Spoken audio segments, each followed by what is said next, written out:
Subscribe করুন YTM Bangla take চ্যানেলকে এবং বেল আইকনে প্রেস করুন সবথেকে লেটেস্ট ভিডিও দেখার আসসালামু জন্য। আলাইকুম, কেমন আছেন সবাই? আশা করছি যে দেখেন আছেন সবাই ভালো আছেন। আজকে আমরা চলে আসলাম হনরের নতুন একটি স্মার্টফোন নিয়ে, হনর X8 দেখতেই পাচ্ছেন স্মার্টফোনটি রূপে সুন্দরী। ব্যাক সাইডের চেহারাটা দেখে কারো না কারো চোখে তো অবশ্যই ধরবে। ব্যাক সাইডে থাকছে 3টি camera and singly plus. Back সাইডে মেইন ক্যামেরা থাকছে 100 মেগাপিক্সেলের অ্যান্ড এখানে প্রসেসর থাকছে MediaTek Helio G88 and IPS LCD থাকছে 45 ইঞ্চের ব্যাটারি থাকছে। চলুন আমরা আরও বিষয় জানতে চলেছি ভিডিওতে। শুধু রূপে সুন্দরী না, গুণেও আছে, চলুন আমরা দেখে আসি। চলুন ভিডিওটি শুরু করি। বক্সটি আপনারা দেখতে পাচ্ছেন হনর X8 লেখা রয়েছে বক্সটির উপরে। বক্সটি ওপেন করলে প্রথমে থাকছে ফোন অ্যান্ড ডিজাইন থাকছে চাইনি design. Camera model and design boxy ডিজাইনই থাকছে। বক্সের মধ্যে আরও কন্টেন্ট থাকছে সেম ট্রেজেক্টর, কিছু documentation, keyboard silicone case, A type to C type cable and একটি অ্যাডাপ্টার। এখানে অ্যাডাপ্টার থাকছে 22.5 ওয়াটের। ফোনটির ডিজাইন নিয়ে বেশি কথা বলবো না, দেখতে পাচ্ছেন বক্সটির ডিজাইন। ব্যাক সাইডে মনে হচ্ছে যেন 4টি ক্যামেরা ইউজ করা হয়েছে, বাট নো গাইস, এখানে ব্যাক সাইডে 3টি ক্যামেরা থাকছে। বাট লাইটের সামনে ইফেক্ট আপনারা দেখতেই পারছেন। লাইট যদি মোবাইলের উপর পড়ে তাহলে ইফেক্ট আপনারা দেখতেই পারছেন।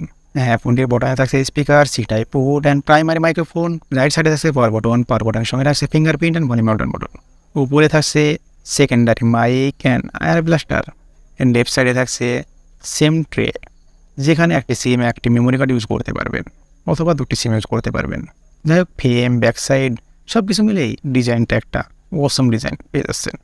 আশা করছি এই ফোনটির ডিজাইন সবার পছন্দ হবে। যদিও ডিজাইনটি ভালো, তবে ব্যাক সাইডে থাকছে প্লাস্টিক অ্যান্ড ফ্রেমও থাকছে প্লাস্টিক। হ্যাঁ, এখানে টেক্সচার থাকছে 7.5 mm, সেই কারণে ফোনটি অনেক পাতলা পেয়ে যাচ্ছেন। অ্যান্ড ওয়েট থাকছে 179 গ্রাম, তাই এক হাতে নিয়েও অনেক কমফোর্টেবল পেয়ে যাবেন ফোনটি।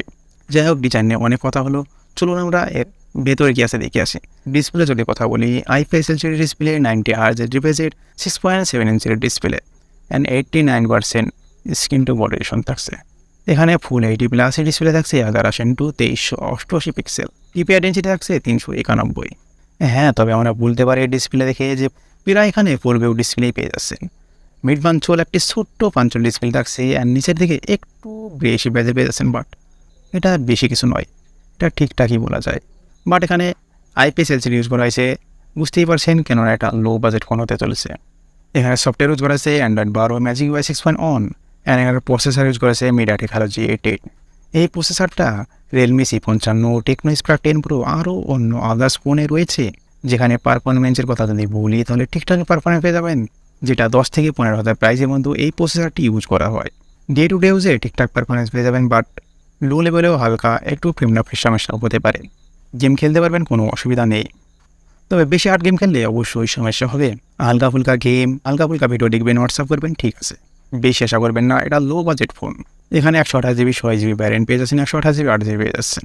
যদি আমরা ক্যামেরার কথা বলি, এখানে ব্যাক সাইডে ক্যামেরা থাকছে 3টি, 100+5+2 100 মেগাপিক্সেলের ক্যামেরা 1.9 আপারচারের সঙ্গে থাকছে। এখানে 1080p 30 fps রেকর্ডিং করতে পারবেন।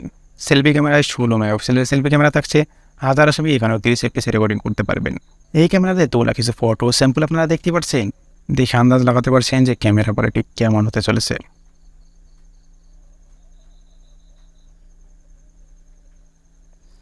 আমার তো দেখে মনে হচ্ছে ক্যামেরা কোয়ালিটি অনেক বেটার পেয়ে যাচ্ছেন, অনেক ডিসেন্ট পেয়ে যাচ্ছেন ক্যামেরা কোয়ালিটি। ক্যামেরাতে এখানে নিরাশ করছে না। বাট সব থেকে দেখার বিষয় যেটা, এর প্রাইস কত রাখছে। যদি 10 থেকে 15,000-এর মতো থাকে তাহলে ঠিকঠাক রয়েছে। আদার ফিচার কথা যদি বলি, এখানে পেয়ে যাচ্ছেন ওয়াইফাই, ব্লুটুথ, GPS, NFC ওখানে পেয়ে যাচ্ছেন, বাট রেডিও ইউজ করা হয়নি। সি টাইপ পোর্ট পেয়ে যাচ্ছেন 2.0। এখানে 5G সাপোর্ট পাবেন না, 4G সাপোর্ট পাবেন। এখানে 3.5mm হেডফোন জ্যাক ইউজ করা হয়নি। যাই হোক, ফোনটি আপনাদের কেমন লাগলো? আশা করছি ডিজাইনটি সবার ভালো লেগেছে। যদি আমরা এই ফোনটি প্রাইজের কথা বলি, তাহলে 19 থেকে 20,000 প্রাইজের মধ্যে এই ফোনটি আসতে চলেছে।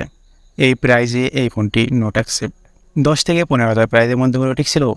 20,000 প্রাইজে এর থেকে অনেক ভালো প্রসেসর দিয়ে অন্য ফোন পেয়ে যাবেন। যাই হোক, যদি ভিডিওটি ভালো লাগে তাহলে একটি লাইক করতে পারেন, আর আমাদের চ্যানেলে এখনও পর্যন্ত সাবস্ক্রাইব করে না থাকলে সাবস্ক্রাইব করতে পারেন। আশা করছি কিছু উপকৃত করতে পেরেছি। ভালো থাকবেন, সুস্থ থাকবেন বন্ধুরা সবাই।